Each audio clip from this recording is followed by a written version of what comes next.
have a big butt, dry your butt. Spread them. Use a blow dryer. Use a dry. Hey guys, welcome back. So in today's vlog, as you can see from the title, it has to do with a smell. So this is a 9-to-5 situation. Yes, 9 to 5 sometimes can be horrible, like any other job. So I have my tea with a straw because we got to get into it. It's not tea.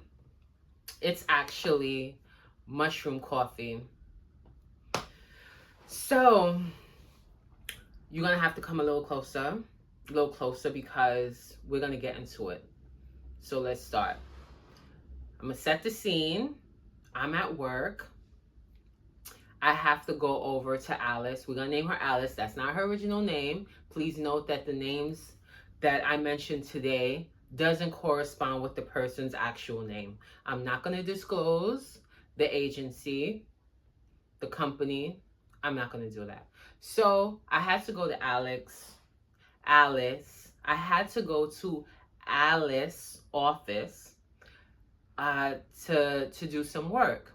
So I went to her office. She shares the office with someone else. We're going to name him Marlon. So I knocked. Well, I didn't have to actually knock because while I was walking down the corridor, the door was actually open. So I entered the office, and Alice's desk is right in front of the door, the office door. So I entered and I got a whiff of something. I'm like, oh, you know that face? What is that? So I immediately went in and I said, my gosh, you guys are not hot? There needs to be some fresh air. So it was, the seasons was changing. It was like spring going into summer, where there was a nice breeze for New York. So I decided to open the window. And when I did that, Marlon, now, he's chuckling over at his desk. And I'm like, what are you laughing about? He was like, nothing, you play too much, Nikki. And but I was very serious. Like, come on, why does the office smell like that? Anyway, day went on, no issues, let the fresh air in, everything was good. 3 months later, we had a project, myself and Alice. So Alice decided to work late instead of, coming in at the same time that I came into work. We worked different hours. So she stayed and waited for me. Mind you, she did about 8 to 10 hours prior to me getting there, because I guess she was doing overtime. So I got to the office. The door was closed. So I proceeded to knock. I knocked, and then she said to come in. I entered, and boop. The smell that hit my nostrils, it was so pungent. When I say the smell, it was like you can gag. I was so repulsed by the smell. Let me be a little bit more descriptive with the smell. So the smell was a little bit of perspiration and ass crack. Yes, ass crack. And it was just disgusting. I rescheduled and I immediately left, and I said, well, I made an excuse. I said, well, I have an emergency. I didn't know it was going to happen. Can you please accommodate me so I can do this another time so we can meet up and finish the project? She was like, all right, no problem. Do whatever you have to do. And I was like, please, thank you. And I exited the office, But I could not wait to get out that office. And I kind of felt bad. And while I'm leaving the building and going to another location, I'm sitting in the car and saying to myself, Nikki, if that was you, would you want someone to tell you? Would you want someone to tell you that, you know, you're not smelling too good? And I said to myself, yes, because if I'm not knowing, that I don't smell, my hygiene is not up to par, I rather, instead of someone talking about me, come to me directly. And so I said, you know what? I'm going to reschedule with her and then I'm going to tell her. So we reschedule for a week later. The day comes. I go back to the office. I still smell a scent, but it wasn't as strong as last week's scent. So I said, Alice, can I speak to you for a minute? I just want to share something, but I'm not sure how I can express it. And I don't want you to feel bad. I don't want you to be embarrassed by what I'm going to share. But I think woman to woman, I think I need to let you know this. And she was like, what was going on, Nikki? And I was like, so the last time I came, there was an odor in the office. And I don't know what it is. And it smells like, body odor. And I'm not saying that you're not a clean person. I'm not saying that. I'm saying that I could not stay in the office because the smell was so strong. And she was like, so you think I stink? I said, no, no, no, no, no, no. I'm not saying that you stink, but I'm saying that there was an odor.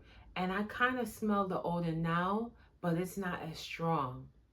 And I just started saying, because when stuff happened, you stayed late that day, you probably was sweating and stuff. And she was like, yeah, I was hot that day and stuff. And I said, yeah, so maybe that's what it was. I'm not saying you're not a clean person, because you appear to be a clean person, but it was just an odor.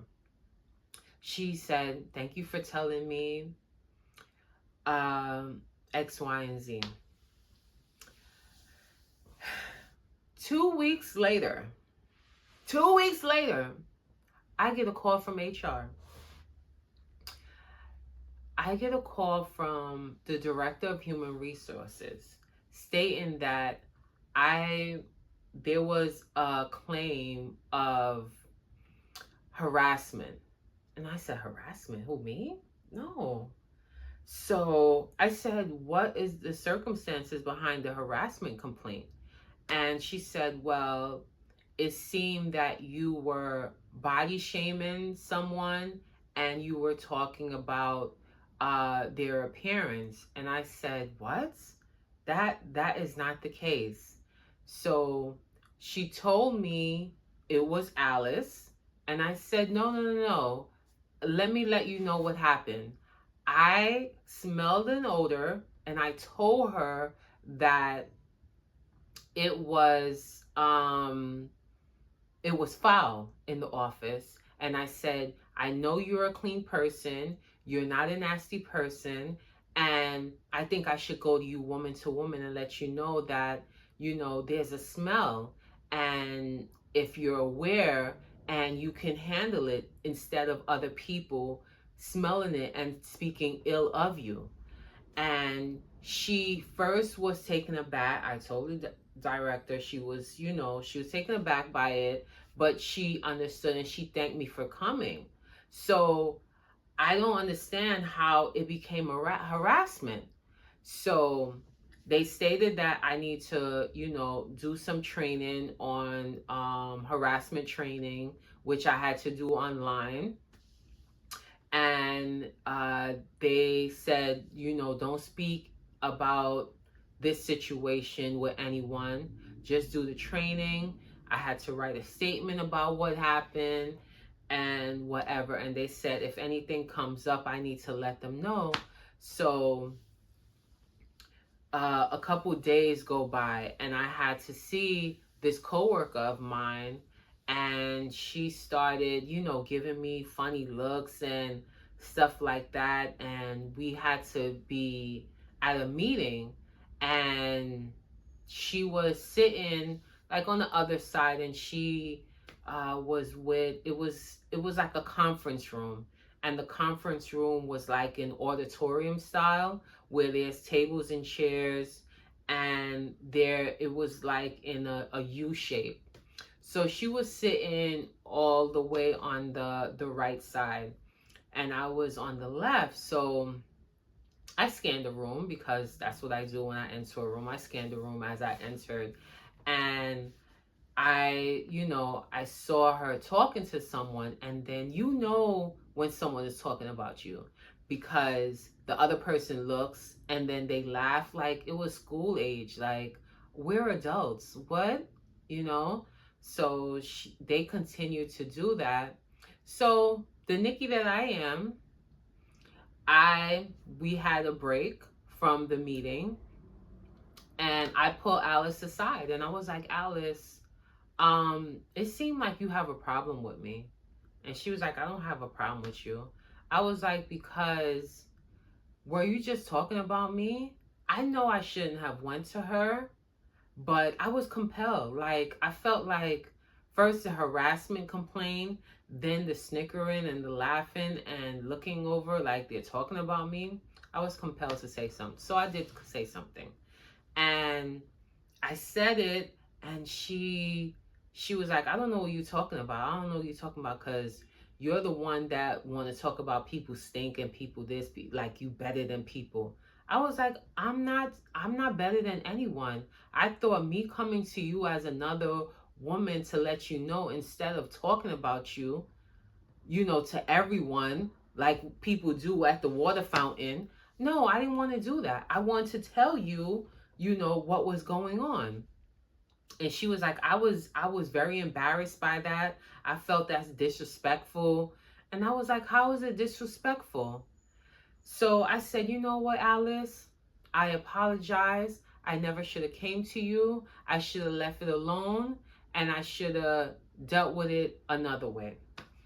So the next day, I got a call from HR stating that I was harassing Alice again after I was warned, after I was provided for training, after I was told that not to say anything about the situation.